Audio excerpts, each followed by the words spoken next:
12వ తరగతి వరకు చదివే విద్యార్థుల కోసం అల్పాహారం మరియు పాల పథకాన్ని ఏ రాష్ట్ర ప్రభుత్వం ప్రారంభించింది? తెలంగాణ. తెలంగాణ ప్రభుత్వం రాష్ట్ర ప్రభుత్వ పాఠశాలలు మరియు కళాశాలల్లో 12వ తరగతి వరకు చదువుతున్న విద్యార్థుల కోసం అల్పాహారం మరియు పాల పథకాన్ని ప్రారంభించింది. విద్యార్థుల నమోదును, పోషకాహార స్థితిని మెరుగుపరచడమే ఈ పథకం యొక్క లక్ష్యం. ఈ పథకం కోసం సుమారు 720 కోట్లు ఖర్చు చేయనుంది. ఇందులో 540 కోట్లు అల్పాహారం కోసం, 180 కోట్లు పాల సరఫరా కోసం కేటాయించారు. ఈ పథకం ప్రీ ప్రైమరీ నుంచి 12వ తరగతి వరకు చదువుతున్న విద్యార్థులకు వర్తిస్తుంది. LCA 625 మరియు LCA 643 అనే మిరప రకాలను ఏ సంస్థ అభివృద్ధి చేసింది? ప్రాంతీయ ఉద్యానవన పరిశోధన కేంద్రం, గుంటూరు, ఆంధ్రప్రదేశ్. ఇటీవల గుంటూరులోని లాంగ్ ఫామ్లో గల ప్రాంతీయ ఉద్యాన పరిశోధన కేంద్రం LCA 625 మరియు LCA 643 అనే 2 కొత్త మిరప రకాలను అభివృద్ధి చేసింది. ఈ రకాలను జనాదరణ పొందిన తేజ మరియు బ్యాడ్గి మిరపకాయలకు ప్రత్యామ్నాయాలుగా అభివృద్ధి చేశారు. ఈ 2 రకాలు మెరుగైన తెగుళ్ల నిరోధకత, అధిక కారం వంటి అనుకూలతను అందిస్తాయి. ఇక LCA 643 పచ్చి మరియు ఎండు మిరప సాగు రెండింటికి అనుకూలంగా ఉంటుంది. LCA 643 తేమ ఒత్తిడిని తట్టుకుంటుంది మరియు జెమినీ వైరస్, నల్ల త్రిప్స్ తెగులుకు నిరోధకతను చూపుతుంది. ఇక LCA 625 ప్రధానంగా ఎండు మిరప ఉత్పత్తి కోసం ఉద్దేశించబడింది మరియు ఇది తేజ రకాన్ని పోలి ఉంటుంది. ఇటీవల GI ట్యాగులను పొందిన కర్బీ ఆంగ్లాంగ్ చేనేత ఉత్పత్తులు, బిహు పెప మరియు దేవురి చేనేత ఉత్పత్తులు ఏ రాష్ట్రానికి చెందినవి? Assam.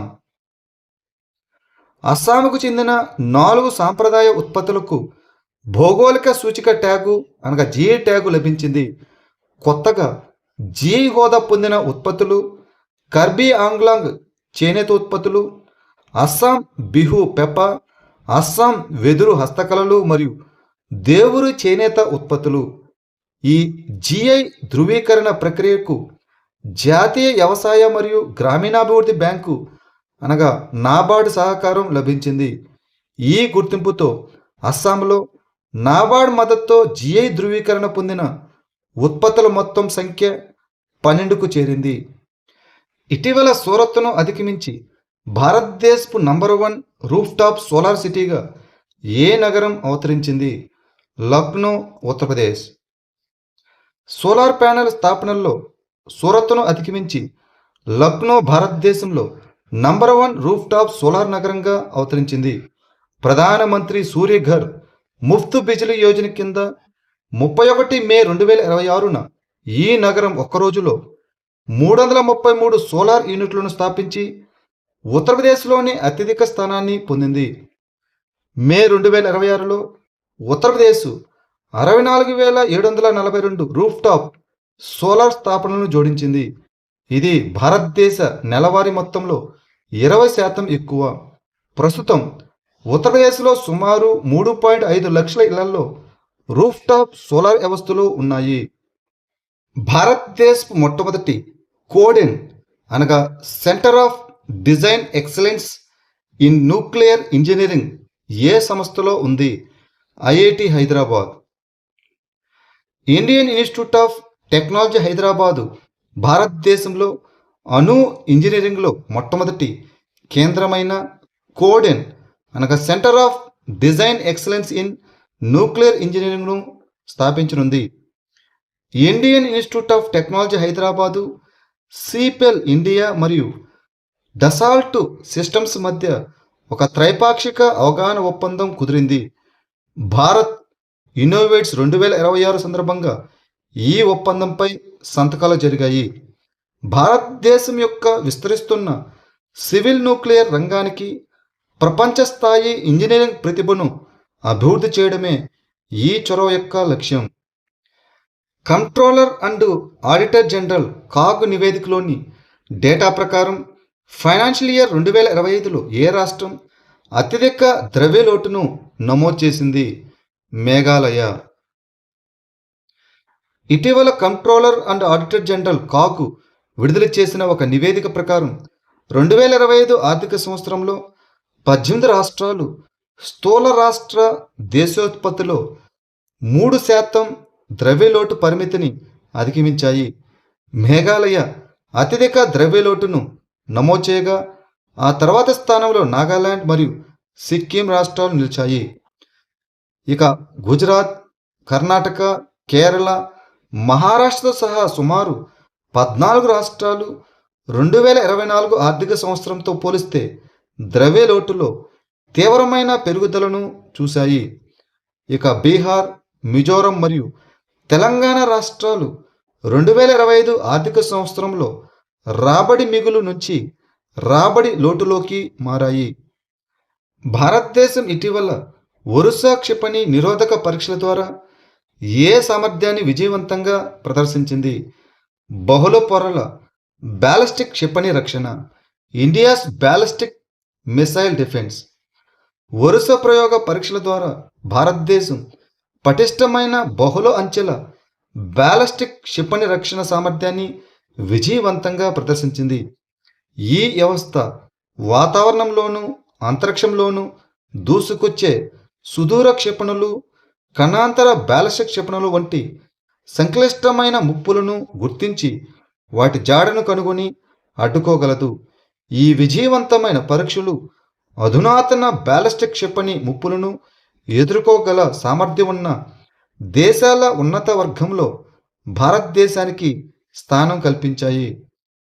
Joint crediting mechanism JCM అనేది ఏ దేశం ప్రారంభించిన ద్వైపాక్షిక కార్బన్ క్రెడిటింగ్ కార్యక్రమం? జపాన్.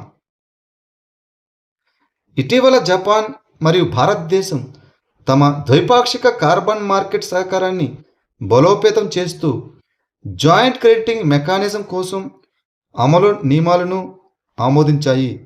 జాయింట్ క్రెడిటింగ్ మెకానిజం అనేది భాగస్వామ్య దేశాల్లో తక్కువ కార్బన్ సాంకేతిక పరిజ్ఞాన బదిలీ ద్వారా ఉద్గార తగ్గింపు ప్రాజెక్టులకు మద్దతు ఇవ్వడానికి జపాన్ ప్రారంభించిన ఒక కార్బన్ క్రెడిట్ వ్యవస్థ.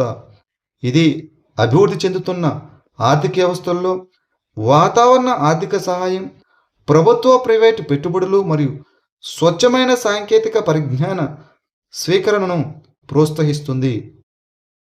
యూరోప్లో జీవశాస్త్ర రంగానికి చేసిన విశేష కృషికి గాను భారత సంతతికి చెందిన ఏ శాస్త్రవేత్త ప్రతిష్టాత్మకమైన ఈఎంబిఓ గోల్డ్ మెడల్ 2026ను అందుకున్నారు? గౌతమ్ డే. భారత సంతతికి చెందిన శాస్త్రవేత్త గౌతమ్ డే యూరోప్లో జీవశాస్త్ర రంగానికి చేసిన విశేష కృషికి గాను ప్రతిష్టాత్మకమైన ఈఎంబిఓ గోల్డ్ మెడల్ 2026ను అందుకున్నారు. ఆయన జర్మనీలోని హైడెల్బర్గ్లో ఉన్న యూరోపియన్ మాలిక్యులర్ బయాలజీ ల్యాబొరేటరీలో పనిచేస్తున్నారు. స్విట్జర్లాండ్లోని జెనీవా విశ్వవిద్యాలయానికి చెందిన ఒమయ్య దుదిన్తో కలిసి ఆయన ఈ అవార్డును అందుకున్నారు. ఈ ఈఎంబిఓ గోల్డ్ మెడల్ అనేది యూరోప్లోని జీవశాస్త్ర రంగంలో అత్యంత ప్రతిష్టాత్మకమైన పురస్కారాల్లో ఒకటి. తాస్గావ్ ఎత్తిపోతల పథకాన్ని ఏ రాష్ట్ర ప్రభుత్వం ప్రారంభించింది? మహారాష్ట్ర.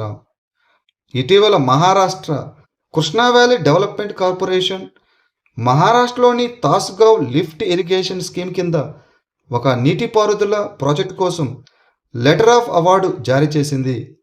ఈ తాస్గావ్ లిఫ్ట్ ఇరిగేషన్ స్కీమ్ మహారాష్ట్రలోని ఒక ప్రధాన నీటిపారుదల మౌలిక సదుపాయాల ప్రాజెక్టు.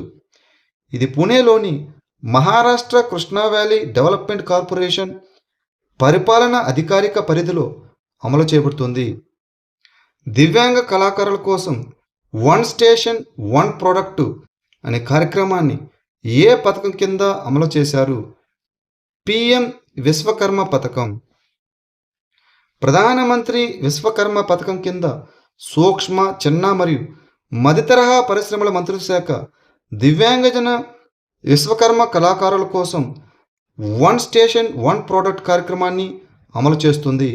ఈ కార్యక్రమం కింద కళాకారుల ఉత్పత్తులను ప్రదర్శించి విక్రయించడానికి రద్దీ ఎక్కువగా ఉండే ఎంపిక చేసిన రైల్వే స్టేషన్లో ప్రత్యేక రిటైల్ దుకాణాలను ఏర్పాటు చేశారు. ఈ కార్యక్రమం కళాకారులకు మార్కెట్లో గుర్తింపును, అమ్మకాల అవకాశాలను మెరుగుపరచడం ద్వారా మరియు స్థిరమైన జీవనోపాధిని కల్పించడం ద్వారా సహాయపడుతుంది. భారతదేశ్ మొట్టమొదటి ప్రత్యేక విండ్ టర్బైన్ సరఫరా గొలుసు నిర్వహణ పోర్టల్ అయిన WT మారుతును ఏ మంత్రిత్వ శాఖ ప్రారంభించింది? నూతన మరియు పునరుత్పాదక ఇంధన మంత్రిత్వ శాఖ. నూతన మరియు పునరుత్పాదక ఇంధన మంత్రిత్వ శాఖ భారతదేశ్ మొట్టమొదటి ప్రత్యేక విండ్ టర్బైన్ సరఫరా గొలుసు నిర్వహణ పోర్టల్ అయిన WT మారుతును ప్రారంభించింది. గోవాలో జరిగిన గ్లోబల్ విండ్ డే కాన్ఫరెన్స్ 2026లో ఈ పోర్టల్ను ప్రారంభించారు. భారతదేశపు దేశీయ పవన విద్యుత్ తయారీ పర్యావరణ వ్యవస్థను బలోపేతం చేయడం మరియు స్వచ్ఛ ఇంధన పరివర్తనకు మద్దతు ఇవ్వడం ఈ WT మారుత్ యొక్క లక్ష్యం. 9వ ఆసియా డెంగ్యూ సదస్సు 2026 ఏ దేశంలో జరిగింది? సింగపూర్. 9వ ఆసియా డెంగ్యూ సదస్సు 2026 జూన్ 15, 17 తేదీల్లో సింగపూర్లో జరిగింది. డెంగ్యూ నివారణ మరియు నియంత్రణపై చర్చించడానికి ఇది పరిశోధకులు, ప్రజారోగ్య నిపుణులు, శాస్త్రవేత్తలు మరియు విధాన రూపకర్తలను ఒకచోట చేర్చింది. డెంగ్యూ వ్యాప్తిపై వాతావరణ మార్పుల ప్రభావం, వాహక నియంత్రణ మరియు నిఘా పద్ధతులు, వోల్బాకియా ఆధారిత దోమల నియంత్రణ వంటి ఆవిష్కరణలు మరియు అవగాహన ఒప్పందాలు, అదేవిధంగా బహుళరంగ సహకారం ద్వారా ప్రాంతీయ సహకారాన్ని బలోపేతం చేయడం వంటివి ఇందులో ప్రధానంగా దృష్టి సారించిన అంశాలు. అమన్గఢ్ టైగర్ రిజర్వ్ ఏ రాష్ట్రంలో ఉంది? ఉత్తరప్రదేశ్.